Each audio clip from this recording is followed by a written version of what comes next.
Hello and welcome to kiln packing day. I'm packing my kiln today with my usual range of pots, but of course with this firing I'm also adding the glaze tests that were made with the Molinia grass ash and clay, and fire them so that I can fire them, and then we'll know if there's a recipe.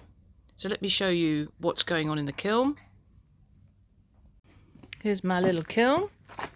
So my pots are going in as usual, and then in the middle stack, tends to be, in wood firing terms, the most boring. So at the front, the fire will be beyond that stack, in front of that stack, and so these pots in the front stack tend to be the most impacted by ash and embers and the most flame. And then in the third stack at the very back, which I haven't started yet, that's the middle one, this will be the back one, because the flame compresses in order to get through the little flue hole at the very back. Those pots can be quite impacted by wood firing and flame. This middle one tends to be a little bit more boring, and I've deliberately chosen this stack to put the glaze tests in because they're not going to be wood fired, they're going to be gas fired. So I don't want to get glaze test results that you only get in a wood firing. So these little tombstones around the edge of this oven dish are my Molinia tests. Got one last one to go in. The interesting thing is, as I've looked at these have now dried out since I showed you them last. They're now completely dry and can go in the kiln.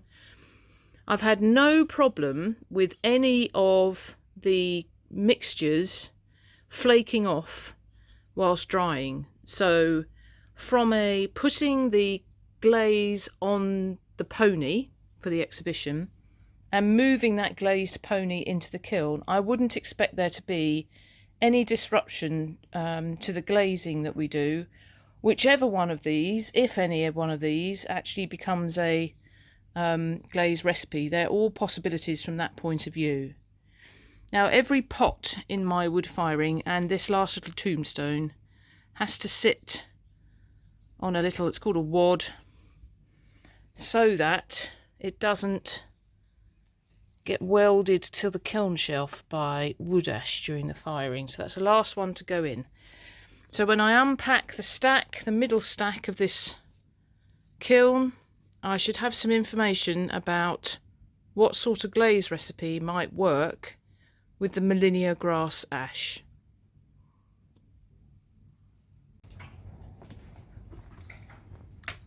So the firing has begun. As you can see, the lid is on the kiln.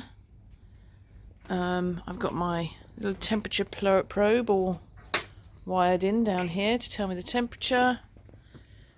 And in here is the firebox.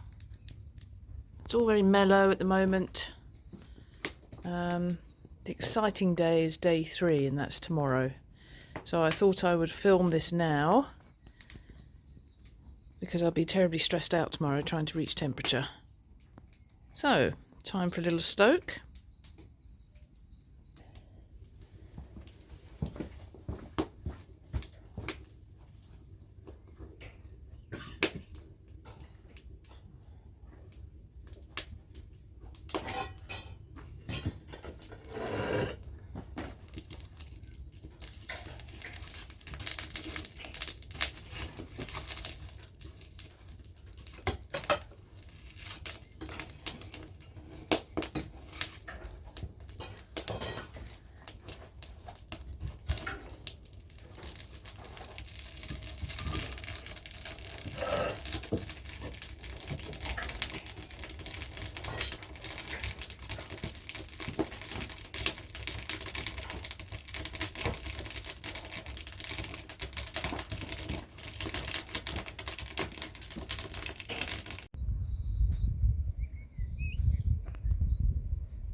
Molinia, Molinia everywhere.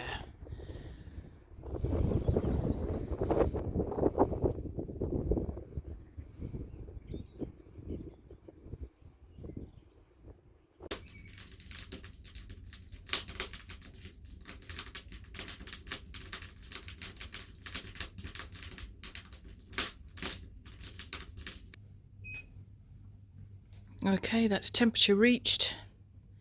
And now she has to cool, which will take a number of days, and then we'll be able to look and see what results we've got. So, night night little kiln, and night night little swallow family. See you in the morning. Good morning everyone. This is the face of an ageing old wood firer the morning after a 3-day firing. So the firing's finished, the tests are fired, but it will take about 3 days for that kiln to cool down sufficiently for me to be able to unpack it. So I'm afraid it's a bit of a waiting game. I'll be posting again in a few days' time once I've unpacked, and I'll show you what the Molinia tests look like. In the meantime, I shall be making the Bracken tests. They're going in the next firing. So we're going to start learning what materials we've got to play with for the exhibition. So keep tuned and I'll update you as soon as I know.